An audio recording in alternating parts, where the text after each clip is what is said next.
Maldonado se encuentra ubicada sobre la bahía de Maldonado. La bahía de Maldonado es el primer puerto seguro que existe en toda la costa atlántica desde la isla de Santa Catalina. Entonces, para barcos de navegación a vela, es decir, era el lugar ideal para poder fondear un barco y cargar por lo menos de agua los navíos, que era muy importante porque el navío a vela llevaba muchísimo más tripulación que un navío a vapor, ¿verdad? O de calderas, o sea que, porque necesitaba una gran cantidad de gente para mover las velas, recoger las velas. Entonces el hacinamiento que llevaban los barcos era muy importante, ¿verdad? Un barco de menos de 50 metros de largo llevaba más de 150 personas. Entonces el lugar para estivar agua y alimentos no era mucho y eso limitaba la navegación. Entonces necesitaban hacer una navegación costera de cargar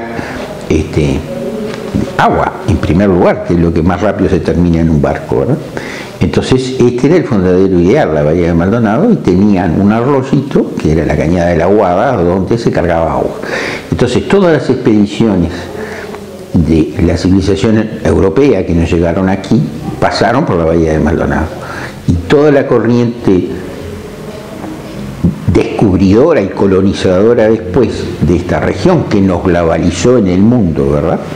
Y acá casi no se puede hablar de una cultura original que fuera tan poderosa como para dejar una impronta, ni siquiera en el lenguaje, como dejó la cultura en Perú, o como dejó en Bolivia, o como dejó en México, ¿verdad? Y en Guatemala, lo cual desde alimentos hasta palabras nos han quedado desde las culturas nativas. Acá no existía una cultura de un suficiente poder como para predominar sobre la otra. O sea que nuestra cultura es básicamente una cultura europea, ¿no? No solo por nuestra educación, no solo por nuestro lenguaje, sino hasta por nuestra forma de comer, de vestir, por nuestra forma social. Y fue el primer escala en la colonización del Río de la Plata, ¿verdad? El descubrimiento y la colonización del Río de la Plata pasó todo por esta bahía de Maldonado. Ese es el primer índice. De ahí viene el nombre de Maldonado, que fue un piloto uno de los navegantes de la expedición de Gaboto, que lo dejaron acá, muy probablemente por motivos lo más probablemente políticos, porque la familia de Maldonado era una familia de las cuales se habían sublevado en Salamanca contra el gobierno de Carlos I de España y V de Alemania, ¿no? Es decir, el nieto de los reyes católicos. Hubo una revolución que llamó de los comuneros, y en esa la familia Maldonado estuvo muy implicada. Varios de la familia Maldonado fueron ejecutados durante esa rebelión de los comuneros, y Maldonado muy probablemente era de esa familia y fue extrañado aquí. Extrañarlo quiere decirlo, sacarlo. Lo dejaron acá en la bahía de Maldonado. Después se le hizo un juicio de residencia a Gaboto, en los cuales se lo acusó de que hubo señales en la costa que él no había respetado, pero la corona no tomó ninguna medida contra Gaboto, o sea que en cierta forma estaba cubierto en la espalda de lo que él había hecho. Y el nombre de Maldonado perduró para la bahía y para la isla desde esa fecha, 1526, o sea que en 1594, el 19 de octubre de 1594, aparece por primera vez en un documento oficial español el nombre de Maldonado Bahía, es decir, como isla de Maldonado, o sea que es mucho más antiguo este nombre de cualquier otro venido de la colonia, desde la época del descubrimiento, ¿verdad? Pocos quedan en nuestro país de la época del descubrimiento, ¿no? Queda las islas de Castillo, sí, queda probablemente Montevideo también, la isla Martín García, la Barranca de San Gregorio, pero digo, estos son de los primeros nombres que aparecieron en nuestro país. Es decir, que eso nos da una importancia a esta bahía, una importancia desde el punto de vista trascendente en toda la cuenca del Plata, ¿no? Este fue el lugar donde se tomó posesión la corona española tomó posesión de las tierras, de todas estas tierras a nombre de la corona.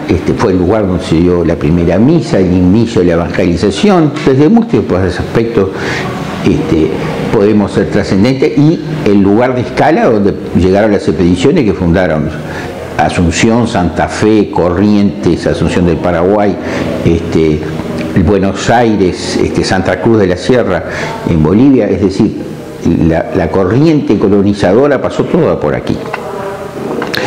Entonces, eso primero tiene esa trascendencia desde el punto de vista para toda nuestra zona. Después fue uno de los centros de colonización española, que apareció la importancia de poblar la entrada del Río de la Plata y la bahía de escala del Río de la Plata cuando se firmó el Tratado de Madrid, el Tratado de 1750, en el cual se dividió por primera vez la frontera entre España y Portugal, después del Tratado de Tordesillas, que se había hecho 2 años después del descubrimiento de América. Se fijó en 1750 por primera vez la frontera, y al Río de la Plata le correspondía a España, y España tuvo la necesidad de fundar una ciudad y un puerto en la boca del Río de la Plata. Eso le dio una impronta, sí, colonizadora, pero sobre todo militar, ¿verdad? Es decir, que fue toda la primera fase de Maldonado, fue un puesto militar, con guarniciones militares, con cuarteles militares, con cuarteles primero de dragones y de artilleros, y después lo que quedó fue el cuartel de Blandengue, con guarniciones para la costa, para las baterías de la isla, para baterías de la costa, ¿no? Y estaba en el camino militar que se trazó entre Montevideo y la frontera del Brasil, ¿verdad? De ahí viene el establecimiento de la construcción del cuartel de dragones por el mismo ingeniero militar que construyó la fortaleza Santa Teresa, y hizo que el que fue Bartolomé Howell, el que terminó de construir la fortaleza de Santa Teresa, y era el camino militar que iba precisamente a la frontera. De ahí apareció todos los nombres que tenemos. Rincón del Diario. El Rincón del Diario es el lugar donde se guardaba la caballada de uso diario, ¿verdad? Es decir, la que se necesitaba para la guarnición de Maldonado, eran los potreros donde estaban esa guarnición militar, ¿verdad? Es decir, la construcción después no solo de las baterías, sino de la torre de vigilancia, que es la isla Gorriti, la torre de vigía, y después en forma progresiva la instalación de una ciudad, ¿verdad? Es decir, dentro del plan administrativo español se colocó primero una comandancia militar, después se colocó una ciudad, ¿verdad? Es decir, un ayuntamiento, un cabildo, ¿verdad? Con los miembros del cabildo, y desde aquí además se colocó lo que se llamó el Ministerio de la Real Hacienda, ¿verdad? Que era no solo un centro recaudador, ¿verdad? Es decir, sino que además era el que invertía en las obras reales, ¿verdad? Que invirtió, por supuesto, en el mantenimiento de las fortificaciones, inclusive la de Santa Teresa y San Miguel, en la construcción, por supuesto, de la torre del vigía, de las baterías de la costa y de la isla Gorriti, sino que además fue un plan se trazó un plan de desarrollo para toda la zona con la fundación de ciudades, de otras poblaciones, como fue la ciudad la posterior ciudad de Rocha y la ciudad de Minas, que se hizo de acá de Maldonado desde el Ministerio de la Real Hacienda.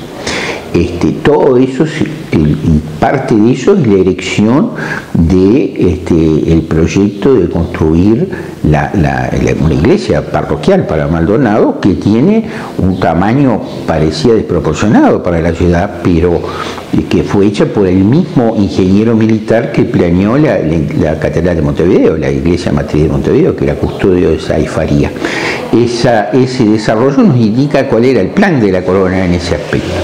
Y después instaló en esta zona las primeras industrias de la zona. La primera fue la extracción de cal, ¿no? Que fueron las caleras del Rey, que eran las que proveían, de lo que quedan ahora al lado de la ruta 60, al norte de Pan de Azúcar, que eran las que proveían de cal para todas las obras reales y sobre todo para Santa Teresa y San Miguel, porque en la zona de Rocha no había cal.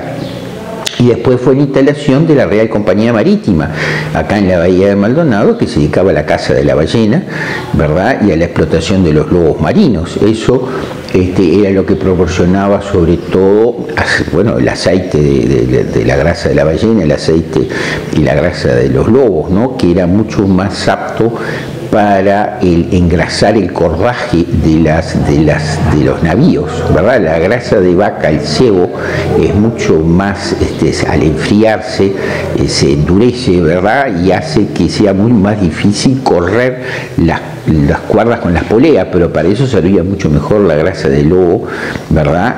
Y la grasa de la ballena, ¿verdad? La grasa de la ballena se usaba además para una cantidad de perfumes y de ungüentos y de cosas, porque era mucho más fino, más delicado, y para la iluminación, ¿verdad? Es decir, el aceite de ballena se usaba también para iluminación y toda una serie de productos que se sacaba de esas cosas. Es decir, todo ello le dio a Maldonado un desarrollo que quedó hundido por las invasiones inglesas. Las invasiones inglesas que determinaron de que este era un punto estratégico, ¿verdad? Y la ocupación violenta de la ciudad por la invasión inglesa y la resistencia que hicieron sus habitantes, convocados por su alcalde, que era Ventura Gutiérrez, hizo que la ciudad fuera sometida a 3 días después de tomada, a 3 días de saqueo y de destrucción, de la cual la ciudad no se recuperaría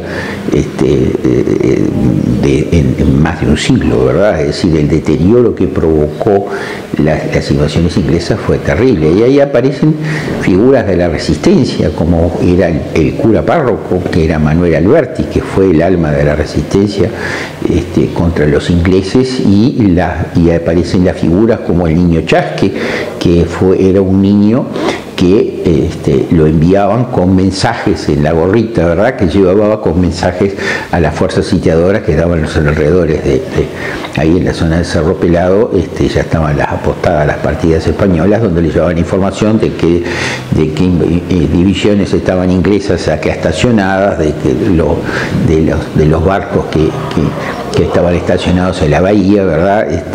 Y eso se transmitía por una cadena de señales a Montevideo, que iban desde el Cerro del Toro al Cerro de Piedra Afilar hasta los médanos del Arroyo Pando, que en esa intervino Artigas en esa confección de señales. La ocupación de Maldonado dejó a Maldonado devastada. La obra de la iglesia, que había llegado a construirse toda la altura de los muros hasta el arranque de las bóvedas, quedó paralizada, y eso hizo que Maldonado entrara en una fase, y la destrucción además de la fuente de recursos importantes como tenía, que era la Real Compañía Marítima, ¿verdad? Es decir, los ingleses tuvieron una principal saña a todo aquello que competía con la industrialización de sus productos, ¿verdad? Es decir, los ingleses que pescaban la ballena de forma distinta, ¿verdad? Con barcos factoría, en el cual la ballena era muerta y la destazaban junto al barco y la subían. Acá el método que usaban los españoles era el método de los pescadores vascos: arrastraban a la ballena contra la costa y la destazaban contra la costa, como hacían los pescadores vascos. Y la competencia que le estaba haciendo las compañías españolas a la explotación británica de la ballena hizo que se destruyera completamente eso. Después, la caída de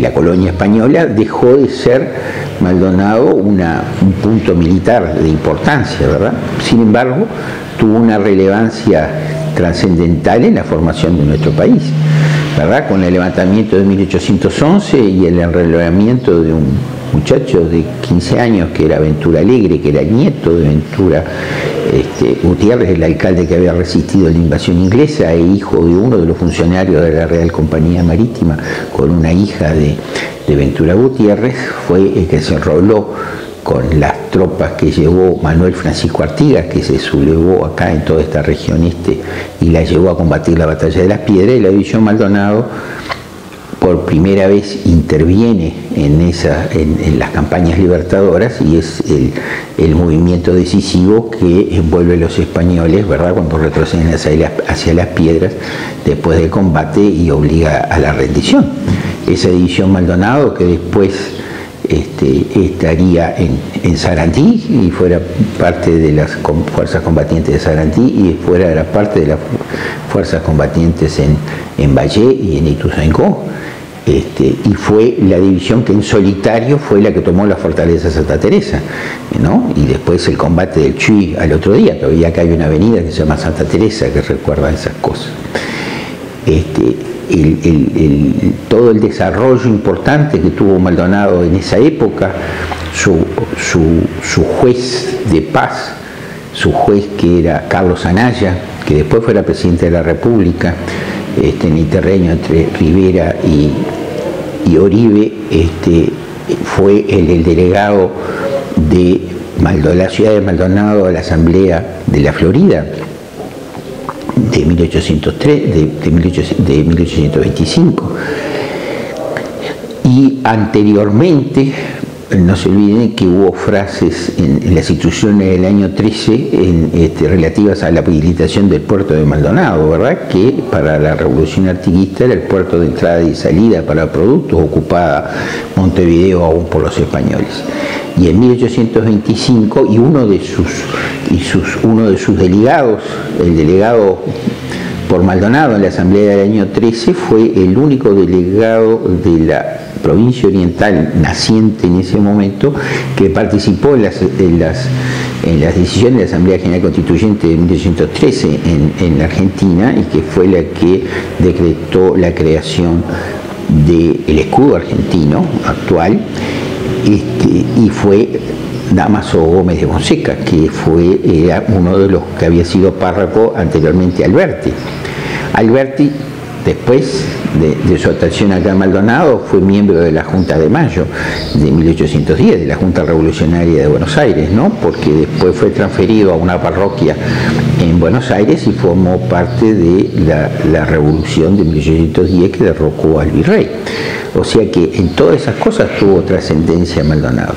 Y en 1825, como decíamos, hubo 3 personajes de Maldonado que intervinieron en la asamblea del año 1825, de la asamblea que declaró la independencia, que fue Carlos Anaya, que es el delegado Maldonado y uno de los principales inspiradores de la declaratoria de independencia, y Mateo Lázaro Cortés, que era de acá de Maldonado y fue el delegado por Minas, y nada menos que el escribano del Cabildo de Maldonado, que era Felipe Álvarez de Bengochea, que había sido convocado para ser el escribano de la asamblea de 1825 en la Florida, que fue el que redactó las leyes de la independencia, ¿no?, la ley de la independencia, la ley de unión con la Argentina y la ley de declaración del pabellón provincial.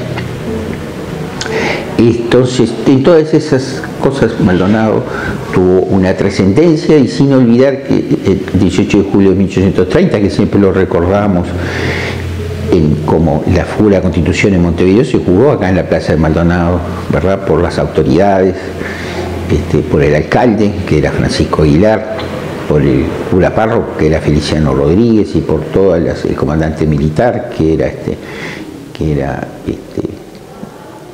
Leonardo Olivera, y todas las autoridades juraron la Constitución y el pueblo de Maldonado acá en la Plaza de Maldonado.